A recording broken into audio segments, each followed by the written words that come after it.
Hello, my name is Sam, my pronouns are they, them, and welcome to my kitchen. So, today is going to be episode 1 of what I am calling, as of right now, this may change, book bakes. And I love books dearly, but I have been a baker for over 10 years, and it's not something that I've been doing very much recently since moving up to Maine. So I want to get back into that, and the book that I just read, The Heartbreak Bakery by A.R. Capetta, has inspired me to at least pick up this recipe. So I will go through and explain what The Heartbreak Bakery is about a little bit later, but I will tell you right now about this recipe that they call Agender cupcakes. They are a chocolate cupcake with a raspberry mascarpone filling and a vegan chocolate ganache topping. So I can't help myself. I think that sounds amazing and like everything that I need in this entire world. So I am going to make them, see how they turn out. And while I'm making them, we can go over just the synopsis of The Heartbreak Bakery, which I read for the NB Book Club hosted by Books and Bowties. They are amazing. Please join the book club. And after we're done and we've got our cupcakes, we can kind of talk about how much I loved this book and how important I think it is for everyone, but especially for the queer community. So I guess let's go ahead and start baking, and we can go from there. Teenage baker Sid sends ripples of heartbreak through Austin's queer community when a batch of post-being-dumped brownies turns out to be magical and makes everyone who eats them break up. Sid, no pronouns please, has always dealt with big, hard-to-talk-about things by baking. Being dumped is no different, except now Sid is baking at the Proud Muffin, a queer bakery and community space in Austin. And everyone who eats Sid's breakup brownies breaks up. Even Vin and Alec, who own the Proud Muffin, and their breakup might take the bakery down with it. Being dumped is one thing, causing ripples of queer heartbreak throughout the community is another. But the cute bike delivery person, Harley, he or they, check the pronoun pin, it's probably on the messenger bag, believes Sid about the magic baking, and Harley believes Sid's magical baking can fix things too, one recipe at a time. So, I'm going to give a quick overview of what I'm doing in regards to this bake. I will leave the ingredient list and like a very basic breakdown of what I did in the description below, but I do want to say that if you are really interested in using this recipe, you should check out the book. It does a really great breakdown of the recipe, and it has a beautiful, like, fun, artistic way of giving the directions, and I think it's really worth it. So I originally got my book through my library. My library has both the Libby and the Hoopla app, so they had it available as an audiobook on the Hoopla app. I typed out a very quick, basic recipe just to try and follow it along, but I really think hearing it from either the author through reading the book or through the audiobook narrator is worth it. So right now I am working on making the batter for the actual dough itself. It's a pretty simple batter going forward. It was just creaming the butter and the sugar together, adding in eggs, vanilla, and the liquid to that batter, and then adding in your dry ingredients. It was pretty straightforward. It was one of the easiest batter recipes that I have ever actually made, and it really came out delicious. It was one of the best chocolate cupcakes I've ever made, and it was really nice to have a recipe that didn't require like vinegar or sour cream or coffee or all of these extra things. It was really soft, tender, and just a beautiful batter all around to have. I did struggle with having to scoop the batter. I tried to do it with a cookie scoop first, and it went poorly, so I had to switch over to a spoon. So it's a really thick batter, which I personally prefer. and I think that it baked out really well too. So next it was time to move on to working on our filling, which was a raspberry mascarpone filling, and that was really delicious. I do want to leave a note in here and say, please make sure your mascarpone is room temperature and not cold, because my filling did come out like a little bit weird and clumpy because my mascarpone was too cold. I thought that I had over whipped the mascarpone and the heavy cream batter, and I thought I was like making the heavy cream kind of curdle a little bit. That was not the case. It was just too cold. My filling texture didn't come out amazing, but it tasted amazing. So I think it was worth it.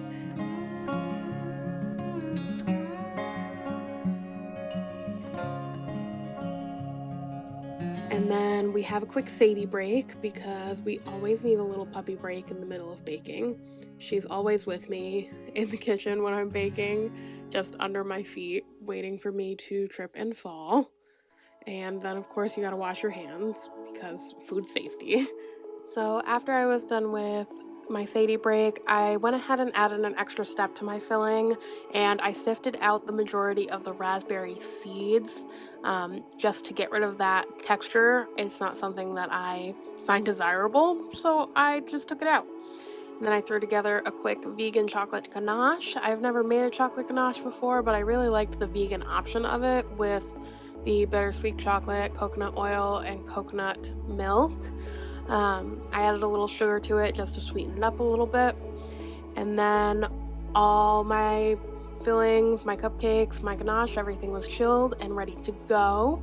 So I was able to fill my cupcakes, and then I was able to frost them with chocolate ganache, which I really preferred over just a regular buttercream. And from there I was able to messily decorate them however I pleased, because it's kind of like that's how Agender people are. We do what we want. That's what your cupcakes are going to be. They're going to be whatever they want to be. And yeah, they turned out great.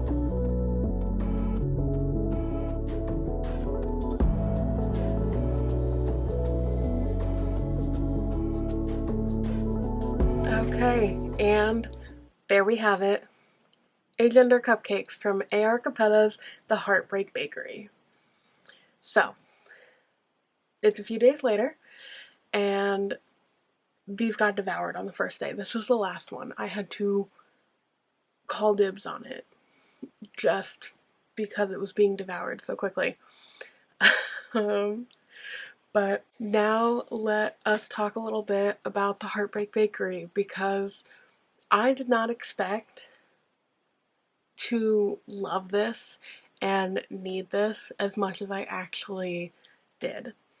So I gave you the synopsis of the story in our little baking session, but this is about Sid, who is agender, and is pretty unsure about their pronouns at this point because they were going with they, because at the end of the book they kind of put they out there to see if it works for them, but nothing really feels right all the time.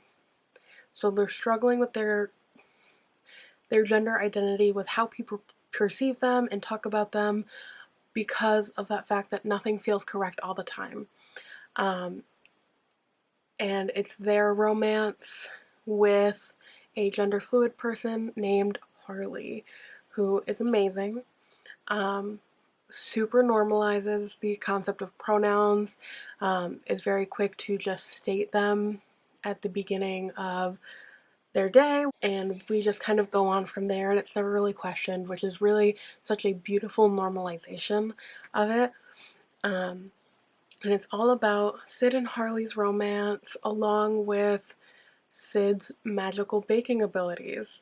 They really put their heart into their baking, and it really causes a lot of problems for them and the people around them because they're unsure of how to work with it and control it. But the reality of this book is that it just normalizes the conversations and the crisis that a lot of non-binary and agender people in general feel. And this was a YA. I didn't expect to love it as much because YA hasn't really been my jam lately, but it's so justifying as an agender person to see this representation and to see this struggle and this conversation going through this person's head, even at the age of 17. This is not something that I have ever actually gotten to connect with and witness. It's a similar narrative that was going through my head when I was first getting to know myself, and it was so beautiful to see this representation for kids and for adults. Like, this was important representation for me, but I know that if I had consumed this when I was 17, 18, really questioning everything for myself, it would have been a game changer for me. So, along with the beauty of everything being normalized and everything being just talked about without any real question of its validity, of its importance, besides that, it's also a really big conversation about relationships, especially relationships that you kind of get into when you are not out originally as a non-binary and agender person. So we start off the book with Sid and their girlfriend W breaking up, ending their relationship. And there's a lot of conversation around that relationship throughout the novel. I feel personally like the most important one for me was the ways in which W still consistently saw Sid as a female, as a woman, despite being like accepting of their gender or their lack of gender because they are agender. You know, W never intentionally was rude, intentionally misgendered them, and intentionally used that against them in any capacity, but it's the way in which sometimes it can be really hard in a relationship, because your gender at birth as a non-binary person is, even in your very close relationships, is often really projected onto you quite a bit. So getting to witness that with W and Sid, and how much that impacted Sid in comparison to Sid and Harley, their friendship, their relationship, their romantic feelings, their everything, was just so important to see the difference, the comparison, how much of an impact it can have on a person's life. You know, it's important representation for non-binary and agender people, but it's also important representation for people who have loved ones who are non-binary and agender, because it gives them a perspective of the realities of what they go through and the realities of what you may be projecting onto them. So, you know, you go into this book and you think it's just going to be cute and sweet. It's about magical baking and teenage problems and teenage emotions. But it's really so much more than that. And that's what I didn't expect in any capacity. A.R. Capetta is a new author for me, and they are an author that I will definitely continue to consume because of how impactful and amazing this actually was. But while it is such a fun read, such a fun concept, recipes are integrated in such a fun way that lets you have this interactive element with the book. The characters are well rounded, the dialogue is impactful and fun, and I didn't particularly feel like I hit any slow patches. I really enjoyed all of the different portions and aspects of this book. More than anything, I feel like it was, for me, focused on representation and kind of putting agender and non-binary people in the forefront, when that is not often something that happens in media or books, or if it is something that's happening, it's usually something that has fairly negative outside interactions. And in this, there really weren't many, if any, negative outside interactions in that capacity, besides you know, some little things that were brought up with W and Sid's relationship. Most of the problems were all internal for Sid, and it's so nice to see that internal struggle, but to not get the outside judgment that often hits people in the queer community in general. We all know the judgment and the cruelty and the awful things that are said from the outside of the queer community, and even sometimes inside the queer community. Insert a horribly, horribly problematic star just saying that non-binary people just don't exist. A very awful queer star. So we all know that narrative that is out there, that is bombarding us on a fairly constant basis, but it's really nice to consume media where that is not a portion of it. I personally don't feel like we need that outside negative representation at this time. I feel that there is enough of it. So to see it focused on a loving community and focused more on the internal struggles of coming to understand yourself in that capacity is just everything. It's just everything that I need. And I think that it's what the young adult community at this point should be consuming. You don't need the level of negativity in the media that you consume to be at the level that the real world is at. It's just not a necessity. So this was a fun way to consume this. I personally listened to the audiobook of it, but I will be going out and getting a physical copy, especially so I can have those recipes on hand. The Agender cupcakes that I made in this video, I feel like were some of the more accessible recipes. So I feel like the most accessible recipe was probably the chocolate chip cookies or the whipped cream. There was also like a strawberry rhubarb pie, and like pie is really, really difficult. And I felt like the Agender cupcakes really made me feel special and important and seen and validated. So I know I haven't talked very much about the book itself and in the content of it, more in I focused a lot on like the representation of it. But I do want to push upon, despite me finding the representation to be like the most fundamental part of this, I do want to say that the writing style was really fun and easy to consume. I think that the characters themselves were really well built. I thought that a lot of the relationship problems that Sid felt the need to fix were very realistic, and the solutions that they had to come up with for each individual couple, I think were a fantastic learning opportunity, especially for young adults, to kind of break down what relationship needs might be based on arguments.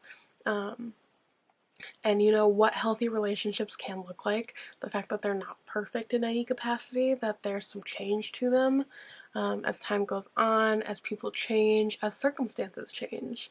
And I feel like the way in which Sid took on the complete responsibility for everyone else's relationship, it was just heartbreaking. You know, like in a way it felt like watching a kid go through their parents' divorce at certain times and really internalizing the end of their relationship and putting all of the blame and the stress and everything onto themselves until they snap. It was just sweet. And I'm not calling this a review because I don't feel like I have enough to put into real, actual words. I feel like this is really close to my heart because of the representation of it and the beauty of it. And I have not felt so seen in a book in a lot of years. So I really, really loved it. And I know that there were a lot of aspects of it that were not for my age range. Like there was a scene between Sid and Harley that got fairly sexual. I would probably say like PG-13, like nothing intense, but it definitely felt like kind of uncomfortable to lay witness to said scene as a 24-year-old, like reading about 17-year-olds. Like that was definitely uncomfy for me, which it wouldn't be obviously for someone in the age range of young adult. And there were probably a couple scenes where it's just like I feel kind of weird consuming this media about 17-year-olds, but that is an issue with me, of course. That is not an issue with the book in any capacity. I'm the target audience in some ways, but not the target audience in every way. So it's kind of a give and take there. But you know what? If you are looking for a fun, I would call this magical realism, honestly, because it's set in like a realistic world. It's set in Austin, Texas. And the only magical elements of it are the magical baking. So if you're looking for a fun magical realism young adult book that has a fantastic queer representation, we have bi people, pan people, lesbians, elder gays. We have gender fluid people, agender people, demisexual people, polyamorous people. We had a beautiful educational polyamorous scene, which I thought was fantastic. And there's so much more. There was so much representation, and it was all so good. And there wasn't any villainizing of like W wasn't really villainized. And we got to learn a lot about their relationship and break it down and see it from both sides and see where everyone was at. So I thought that the representation was top tier. I thought that the perspective of relationships and the learning elements from them were incredible. I thought that the magical realism element made it really fun and interesting, and I thought that the development of characters and character relationships were intense but really beautiful.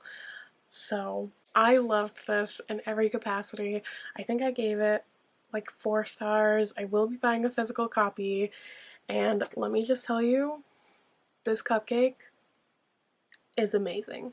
I will continue to make this. And that was The Heartbreak Bakery by A.R. Capetta. Thank you, the NB Book Club, for choosing this for the month of February. It was definitely necessary. It was definitely needed. And I loved every second of it. I can't wait for March's book, which is the second book in C.L. Clarke's series.